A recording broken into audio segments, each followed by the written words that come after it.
Hi everybody, I'm Pia from Stitches and Scraps, and today I want to show you how to knit the herringbone stitch.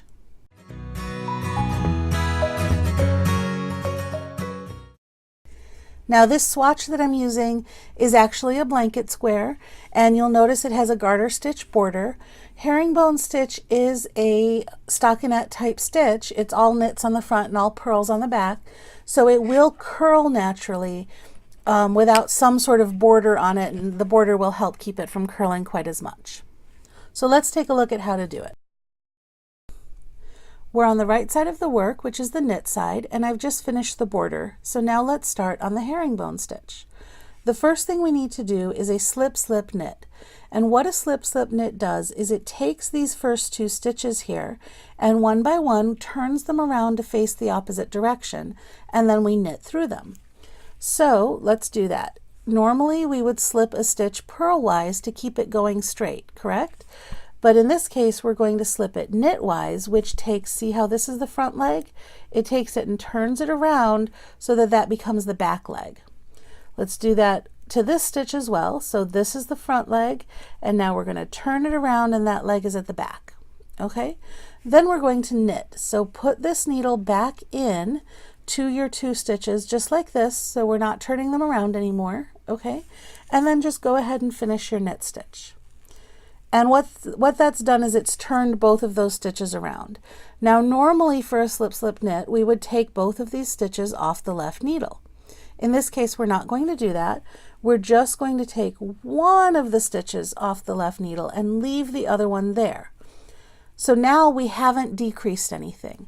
A slip-slip knit is normally a decrease because you're working two stitches, but in this case we're working two, but we're not taking both of them off the needle. So really we've only lost one stitch and made one stitch, so we're even. We haven't lost anything.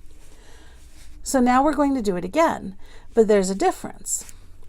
In this case, this stitch is already backwards. You can see how it's sitting. It looks funny, right? It's not sitting the same way as this one. That's because it's already been twisted backwards. This leg, if this was sitting straight, this leg would be in front. That's the normal way for a stitch to sit. But in this case, that leg is in the back. So we don't have to do anything to twist it. We're just going to slip that purlwise. And then we want to twist this one, so we're going to slip this one knitwise. And now we can do that knitting the two together part, which is stick the left needle into those two stitches and finish your knit stitch. And now remember, only drop one stitch off of your needle. So I've got the other stitch right there. So let's do that again. Put this one purlwise onto your right needle, and then put this one knitwise onto your right needle.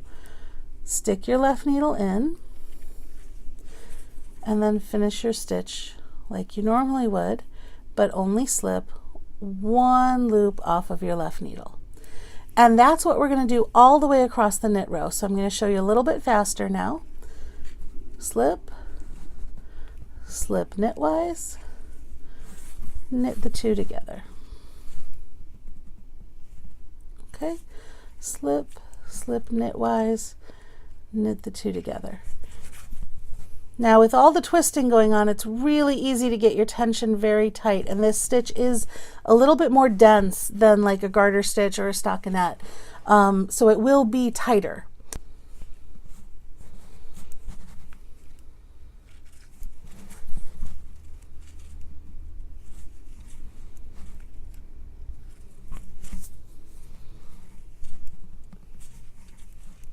Okay, I've come to the last two stitches in my herringbone section, so I'm going to complete one more the way I have been.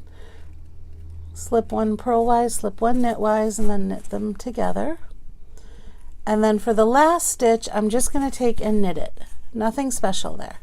I've just knit it. So that finishes the knit side of my herringbone section.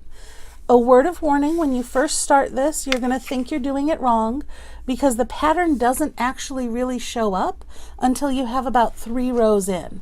It gets a little bit scrunched up at first, and it doesn't really look like anything until you have about 3 rows in. So just trust it, and you will get the pattern you're looking for after a few rows.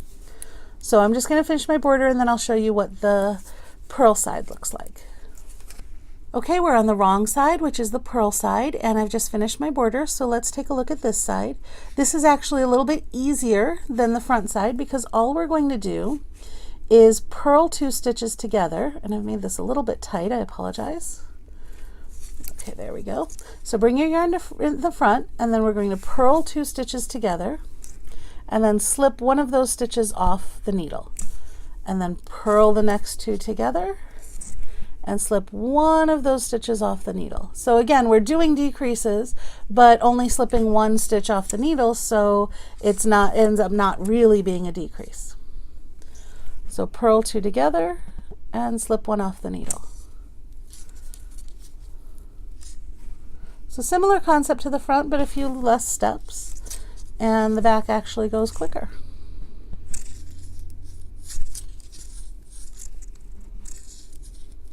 I'm down to my last 2 stitches on the purl side, and just like we did on the front, we're going to do one more like normal, and then when we get to that last stitch, we're just going to purl it.